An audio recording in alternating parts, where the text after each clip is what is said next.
যে দেখে যাও বাংলাদেশের অবস্থা, প্রতিদিন টাক লাগায় দেখো কেমনে বাংলাদেশ হলে ইয়াবা ঢুকাবা, ফেন্সিডিল ঢুকাবা, আর গরু চালান করতে চায় ওরা বাংলাদেশে। আমরা বলবো পাটগ্রাম সীমান্তে এখানে কোনো মাদকের কোনো চোরাচালান চলবে না, ইনশাআল্লাহ। কোনো গরু চোরাচালান চলবে না। বাংলাদেশের যতগুলো গরু রয়েছে আমরা এগুলা দিয়ে কোরবান দিতে পারবো, ইনশাআল্লাহ। সবাই ঐক্যবদ্ধ থাকবেন, সীমান্ত পাহারা দিবেন।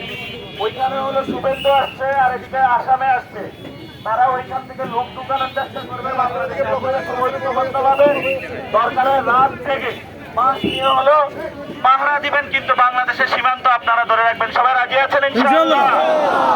আমরা সবাই শহীদ উসমান হাদি ভাইয়ের জন্য একটি স্লোগান দিব, justice justice, we want justice, justice justice. আমরা সবাই হাদি হব, যুগে যুগে লড়ে যাব, যুগে যুগে লড়ে যাব, আমরা সবাই হাদি হব। অ্যাকশন অ্যাকশন, ডাইরেক্ট অ্যাকশন, চাঁদাবাজের বিরুদ্ধে ডাইরেক্ট অ্যাকশন, দখলদারের বিরুদ্ধে ডাইরেক্ট অ্যাকশন, সন্ত্রাসের বিরুদ্ধে ডাইরেক্ট অ্যাকশন, চোরাকারবারিদের বিরুদ্ধে ডাইরেক্ট অ্যাকশন, মাদকের বিরুদ্ধে ডাইরেক্ট অ্যাকশন। সবাই ভালো থাকবেন, দোয়া করবেন।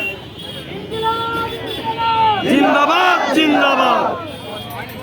2013 সালে আওয়ামী লীগের করা মামলায় পাটগ্রাম পৌর জামায়াতের আমির সোহেল রানাকে নির্বাচনের পর বিএনপি আটক রেখেছে। আমরা এটা তীব্র নিন্দা জানাচ্ছি। আমরা 5 তারিখের পর যতগুলো বিএনপি নেতা ছিল, জামায়াতের নেতা ছিল, রাজবন্দীদের মুক্তি দিয়েছিলাম, যারা জীবনে বাংলাদেশের কোনো চেহারা দেখতো না। আমরা তাদেরকে বলবো, আমরা একটি স্বাধীন রাষ্ট্রে এখন বসবাস করছি, কেউ রাজনৈতিক প্রতিনিধি হয়ে কাউকে আটক রাখবেন না।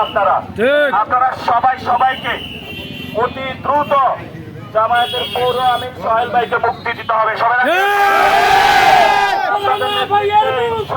দিতে হবে দিতে হবে দিতে হবে দিতে হবে। সবাই দোয়া করবেন, ভালো থাকবেন। আসসালাম।